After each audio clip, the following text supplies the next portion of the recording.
যার লাগিয়া এমবি বড় তার তো বাটন ফোন তুমি যার লাগিয়া এমবি বড় তার তো বাটন ফোন ওরে কেমন কইরা বুঝবে রে সে কেমন কইরা বুঝবে রে সে ডিজিটাল তোর মন তুমি যার লাগিয়া এমবি বড় তার তো বাটন ফোন মেসেজ করলে সিন করে না দেয় না যে রিপ্লাই ভিডিও কলে বলবা কথা ক্যামেরা তার নাই রে ক্যামেরা তার নাই মেসেজ করলে সিন করে না দেয় না যে রিপ্লাই ভিডিও কলে বলবা কথা ক্যামেরা তার নাই রে ক্যামেরা তার নাই ডিজিটালে যুগ জামানায় ডিজিটালে যুগ জামানায় আমার তার মন তুমি যার লাগিয়া এমবি বড় তার তো বাটন ফোন বলা যাবে নি এই যুবক আওয়াজ তো বলা যাবে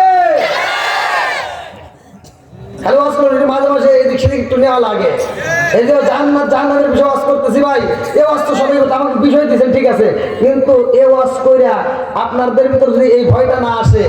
যেই সন্তান বাপ মায়ের ভাত দিবে না কাপড় দিবে না ওই সন্তান নামাজ পড়ে হজ করে যাকাত দিয়া মসজিদ মাদ্রাসা ঘরায় তুলিয়া সারা গ্রামের মানুষকে গরু জবাই করে খাওয়ালে কোনো লাভ নাই কথা বল না কে আল্লাহ ওয়াজ করছে অবশ্যই ইনসান বিওয়ালিদাইহি ইহসানা হামালাতুহু উম্মুহু কুরহা ওয়া দাতু কুরহা আল্লাহ বলেছে তোমার মা বাবাকে ইহসান করো তাদেরকে দয়া করো কথা বল ঠিক কিনা আমরা কি শিখলাম বর্তমান সময় বর্তমান পরিস্থিতির কথা বলে যাই এখন বর্তমান সময় সন্তান ভাই রে এত দুঃখ রাগব কোথায় রাখার জায়গা নাই আমাদের এই কপালেতে শান্তি বুঝি নাই পাঁচ ওয়াক্ত নামাজ পড়ে কপালে পর্দা মুখটাতে যাই না মেরা গেলা গায় হাসি সাপ আমার নবীর জামানায় একটা সাহাবীর নামের আগে হাজি আছে মাওলানা আছে মুফতি আছে মুহাদ্দিস আছে ওয়াজ আগে বুঝতে হয় পাঁচ ওয়াক্ত নামাজ পড়ে কপালে পর্দা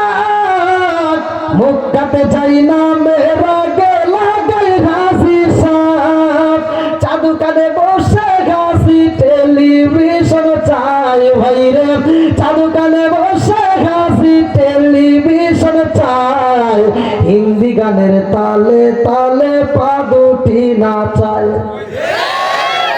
এত দুঃখ রাগব কোথায় রাখার জায়গা নাই ভাই রে এত দুঃখ রাগব কোথায় রাখার জায়গা নাই আমাদের এই কপালেতে শান্তি বুঝি নাই সুদে ঘুষে জীবন কাটে করে দুর্নীতি এমন লোক হয় যদি মসজিদের সভাপতি সুদে ঘুষে জীবন কাটে করে দুর্নীতি এমন লোক হয় যদি মাদ্রাসার সভাপতি উচিত কথা কইতে গেলে মোল্লার চাকরি নাই ভাই রে উচিত কথা কইতে গেলে মোল্লার চাকরি নাই আমাদের এই কপালেতে শান্তি বুঝি নাই কি যুবক চলবো নি একটু আমার যুবক ভাইদের জন্য ওয়াজ আছে লাস্টে দেবো রাজি আছো